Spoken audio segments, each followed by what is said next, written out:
The statistics in the USA of the problems that happen and the damage done by bullying is as follows, according to Google. 1,200,000 high school dropouts per year because of bullying. There are over 500,000 suicide attempts a year in America because of bullying. There are 5,300 youth suicides annually because of bullying. Bullying is the second leading cause of death in America. Can you imagine? For youth.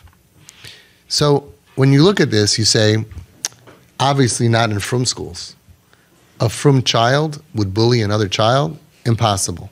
What do you think bullying is? If this is 100, what percent do we have? I would say 0. The basis of being a Yid is not to hurt another Yid. Chazon Ish said, what is being a Yid? Going through your life without hurting another Jew. The whole Avram Avinu, what did he learn? What was Havei Mitalmidav Shel Avram Avinu? The whole basis of Yiddishkeit is not to chas v'sholom hurt somebody else. And unfortunately, I'm hearing many, many stories of kids who are broken, hurt, stabbed from bullying.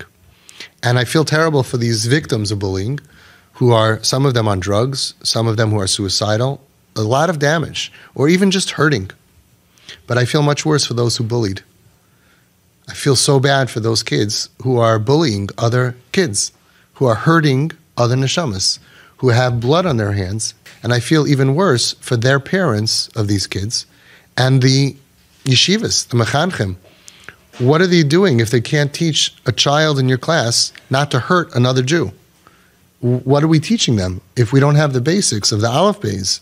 These kids who are bullying other kids are being over tremendous yisurim. Where's the chinuch? But they're hurting, and that's why they're doing it. Could be. So we have to figure out why they're hurting. Some of them are hurting. But you even need to know when you're hurting, you don't take a knife and stab somebody. And now we know that words are painful. So you have kids who are bullying other kids during recess. You have kids who are holier than thou, putting other kids down. You're not good enough. We have families who are heroes of Klal Yisrael, b'makom shebal tshuva oimid, but they knock the kid because your parents are bali tshuva or your parents are different. We have kids who are judgmental. There are cliques. There are rumors about kids. We had over here tonight, their kid, there was a rumor about her. Horrible rumor, destroyed her completely. Lashon hara, rechilus, looking down on others. You're not yeshivish enough. You're not chassidish enough. You're not smart enough. You're not cool enough. You're not good looking enough. Where is the chinuch? I would really be shocked that it would be possible for a frum child who's growing up in a frum yeshiva, in a frum home, should ever be able to bully somebody else. Now, once in a while they make a mistake, I understand. But on a constant basis, to have a clique and the parents don't know about it, or the yeshiva and the chinuch doesn't know about it, and meanwhile, it's not just that they're doing averis. They're killing other people. We have kids who are off the derech for life. Chil Shabbos, eating on Yom Kippur, hurting themselves, cutting themselves, kids on drugs, because they were bullied in an environment which every kid needs to be safe. So we definitely have to do something about this, and it's easy. This is not something that's very hard to control. You can go ahead when you're teachers, and mechanchim, and na'alim in the yeshiva, and they have to make programs where we're going to make sure that no kid gets bullied. They're going to talk about Havedanas kala adam lakav schos al taden es chavercha ad shedagilam kaimai. Reb Gershon Edelstein Shlita said, he's Rosh Yeshiva of Panovich. The Chazon Ish said on him, he doesn't even have a shminis of Gaiva. He's a direct link. And he said that there were Nebuch horrible deaths in Eretz Yisrael, a few terrible stories. And read the letter, I sent it out. He said it's very nice that everybody's doing everything, but his idea would be everybody should be makabel not to look down at anybody else, even b'machshava. We got to cut it out already. We lost the Beis HaMikdash over this stuff. We're losing so much. But now kids are getting hurt, kids who are little kids, innocent kids in 3rd grade, in 5th grade, in 7th grade, and they have to deal with being bullied by a gang, not of what you would think of Jewish kids, of frum kids who are getting knipped and they're getting hundreds and they're hurting somebody and they're being reidev kids and they're knocking kids. It's impossible. The whole Torah was only given after Midas. If you don't have Midas and you're ruining somebody's life, It's absolutely not shaykh to be, and I feel bad for the kids who are getting bullied, but I feel worse for the kids who are, not worse, terrible, for the kids who are bullying because they're all good kids. Somebody has to teach them. If you take them aside and you tell them, listen, do you realize you're hurting them? How about teaching our kids to care about the underdogs? How about teaching our kids, in every class, there are those kids who are on the bottom. Tell the top kids, part of an achrayus of being responsible, you're taka smart and you're taka good, instead of making a clique and looking down at it, you're the cool kid, teach them the achrayus of taking care of the shvacha kids. There's an achrayus, there's a responsibility of being successful, smart, funny, good looking. I was all of those things. I had a lot of responsibilities. I'm just kidding.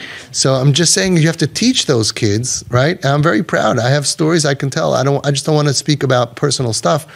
I have a kid who was a captain of his basketball. He almost lost the game because at the last clutch time, it was a time of one of the kids who are not so good, shtickle klutzy, kid. It was his time to be in the lineup, and everybody said, don't let him in, they're going to lose the game, and he let him in. He was willing to lose the game, not to be mavaza a yid. That's great, that's midos.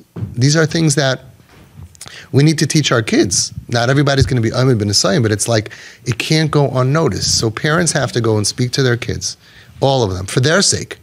You cannot be part of bullying another kid. You can't be putting down another kid. And when you see the kids in your class, and you can ask them, tell me the kids, the nebuchs, the ones who are struggling, the challenged kids, the unpopular kids, make a list of that. And Hanukkah, go give gifts to those. Tell your kid, go give gifts to that.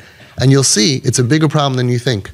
A lot of kids won't be nice to those kids because they're going to get bullied themselves. Sometimes you have a couple of bullies in the class that they'll bully everybody and they'll bully the teachers and the parents and the principal as well. And I feel so bad for them because they're not even a yid. They're not even a yid. It's not just about getting good marks. We have to protect the innocent. We have to protect the weak. And then we have to save the strong who are being abusive. Because if you're an abusive fourth grader, you can end up being an abusive husband, an abusive wife, an abusive boss, just an abusive person. And they don't need to be punished and yelled at and screamed at. They need to be fixed. You can go to them, and we're talking about little kids. Little kids adore adults. You got to fix the problem. You got to motivate them and come up with gifts and all these different stuff that they do in school to motivate kids and do at home to motivate kids, make graphs and charts, and go after and help out those weak kids, shvach kids, the kid who's not cool, the kid who's doesn't have friends. Those are the kids that you need to invite. I have another kid. I'm just thinking, I'm so proud of my other son. There was a kid in his class who's a real nebuch case. He really is. I can give you the list of reasons. He's a little off, and he's a little this and a little that, whatever. He was invited always to my house with all of the friends. And my son always made sure he was invited. Forget about that kid. I'm so proud of it's going to make the strong kids stronger. It's going to make our from kids better. You go to Olam Haba for that. Mamish, this kid, and he got to know me, and he would always come over to me. Baruch Hashem, it's a few years later. He's doing much better than it looked like he would do. He's hanging in there. He's doing okay. And so many of my kids have stories like that. So it's just as much as important to do it for the kids who are being bullied as for the bullies themselves. Nobody wants to be bad. Sometimes they get caught up in it. They have a clique. Sometimes it's hard to break a clique. But when you see that kids are behaving this way, we have to be mechanech them because there's so many kids now who are suicidal because of bullying. There are kids who are dropping out of school because of bullying. And nobody can imagine the power of these bullies that they can really destroy somebody's life. Now, what should be done? Leave it for every school, manalim, to share the information and parents to go out there and make sure that your kid doesn't have blood on his hands. I don't think that's too much to ask for. Frankly, I'm shocked that there could be such a thing because it's such a dirty, low thing to pick on somebody. So you could always have in class, a little pickerai, a little picking, but bullying like that kind of thing on a constant basis because your family's poor, what do you want from the kid? Oh, I feel bad for the rich kids who are saying that. What do you want from the family? We have to teach kids not to be mean, not to think mean, not to look down at other people. Okay, the cool kids are not always going to get together with the not cool kids. There's always going to be different styles. That's okay, but nobody should look down. You could be thankful. You could say, thank you, Hashem, that I'm very cool, very good looking, comes from Hashem. Thank you, my parents are matzliach and they have money. But the kids should learn to be humble with that. Realize they didn't earn it. They didn't do anything to earn it. They should be very lucky and they should share their wealth in any category with those that are weaker than them. They're only going to be better Jews because of it, and we can help Klal Yisrael. We have to eradicate bullying legamri. No insulting, no putting down, and if they make a mistake, at least they know to apologize. It doesn't continue. Let's try.